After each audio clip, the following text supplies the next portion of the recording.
Let's get it! What's good, y'all? You already know who it is. You already know where we at. You already know what's going on, man. I got my boy with me. You got it. You know what's up. Y'all know that, though. You know what that. I'm saying? Today we're going to talk about who we think will be in each championship game and who we think will go to the Super Bowl.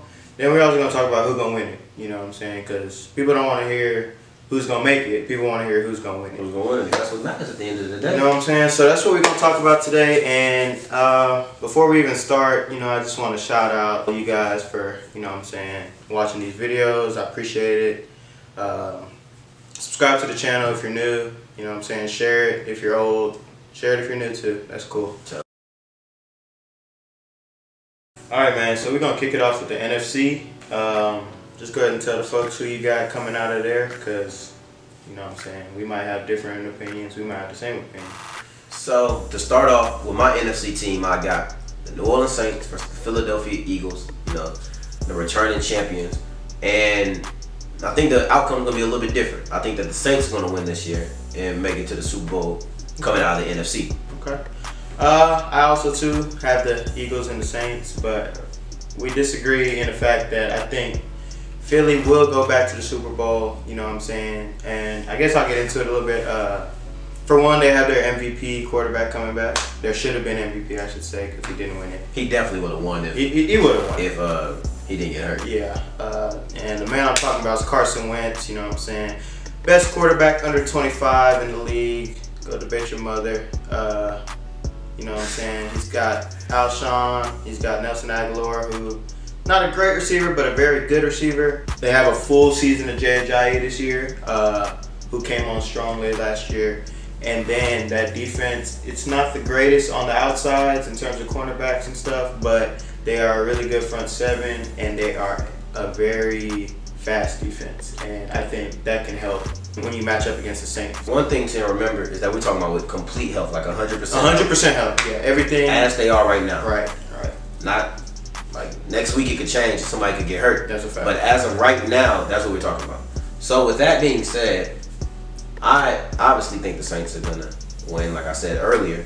But I would have to say that's because the Saints also are a complete team, similar to the same way that the Eagles are.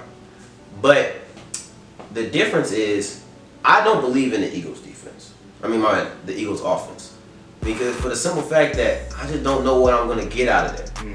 Alshon Jeffrey played one of his better years last year. Yeah, pretty good year. With so many people, we're just not sure if they're going to be able to continue it. But let me stop arguing against the Eagles and start arguing for the Saints. Now, that team is a team that could be also considered, like, we don't know.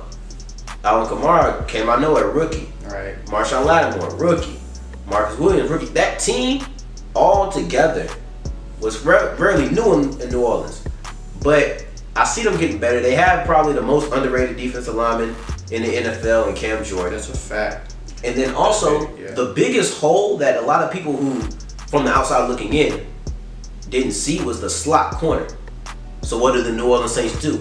They go and get Patrick Robinson from the Eagles, #1 ranked slot corner in the NFL last year, to fill that hole. Because a lot of the times, teams wouldn't really be able to do too much against the outside corners, put somebody in the slot. And that's where they would get a lot of success. That's a good point, man. I think Doug Peterson, like I said, he's one of the most gutsy, he's a pretty gutsy coach. You know what I'm saying? To throw a pass to your quarterback in the Super Bowl. Nick Foles. Super Bowl Foles, you know what I'm saying? That's pretty bold. So I think in a championship game,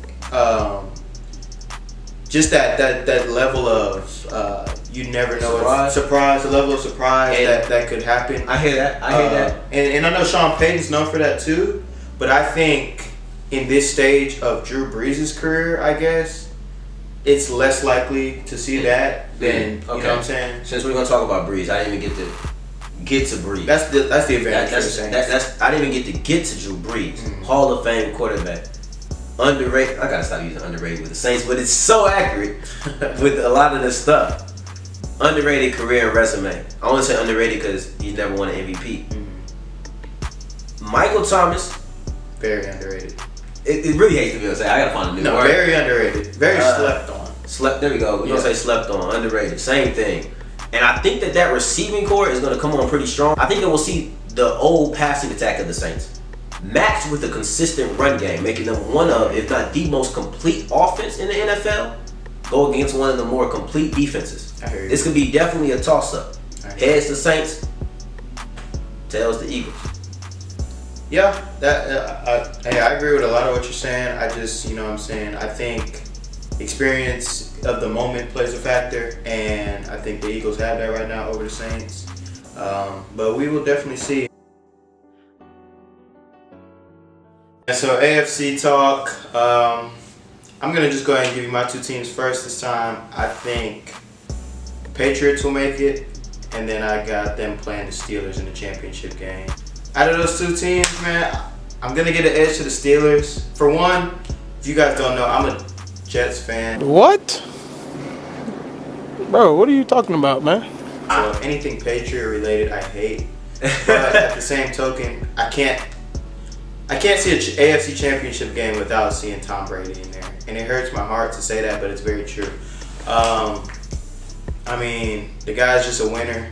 He is. But I think if they meet this year, he'll lose, because I honestly think this will be the year the Steelers have the number 1 seed. And home field advantage. The biggest Achilles heel to the Steelers when they play the Patriots is they play on the road. That's a big thing. A lot of times, rivalries seem to not be rivalries because somebody always has home field advantage. And it's tougher to play on an away game. I don't care who you are. There is no team that doesn't want to be at home. All right. And this time we do not agree. So I have the Steelers as well.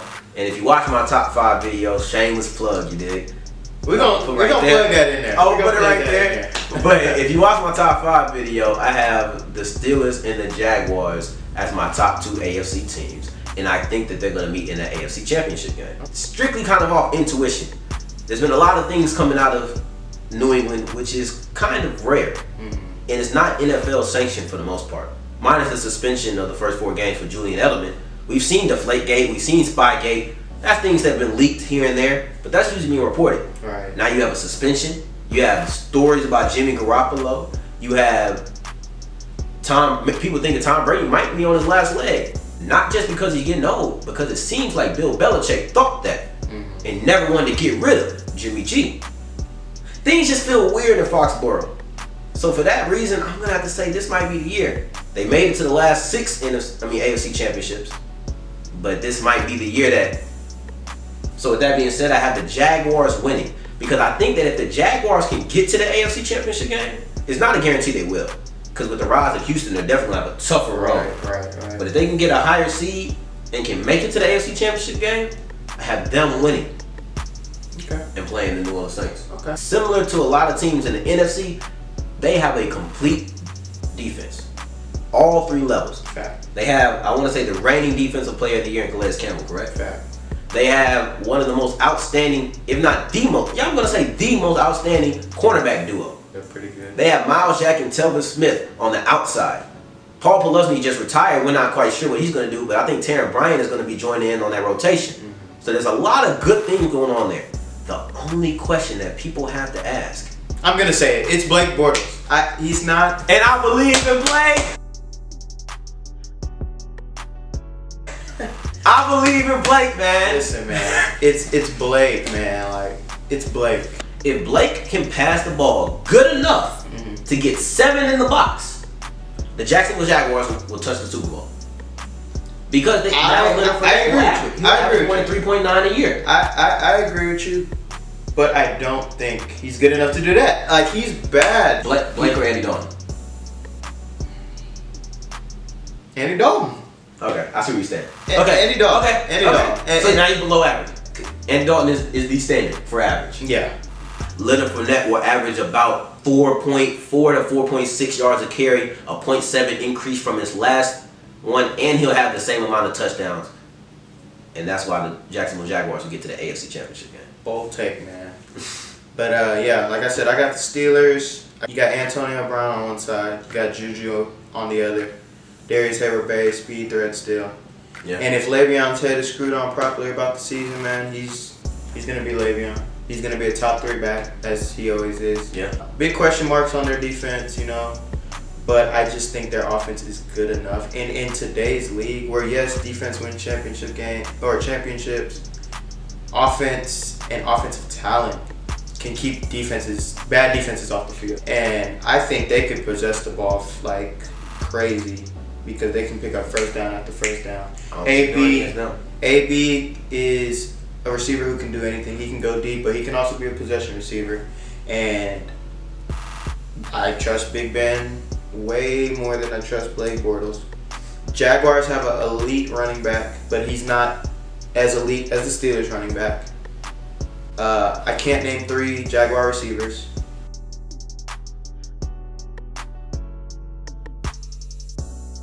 Super Bowl season, man. We got, for me, it's the Eagles versus the Steelers. We're gonna keep it in Pennsylvania. You feel me? And this time, I'm gonna go ahead and say it goes back to Pittsburgh. Let me just give you a quick reason why. Shout out my dad. You know what I'm saying? Huge Pittsburgh Steelers fan.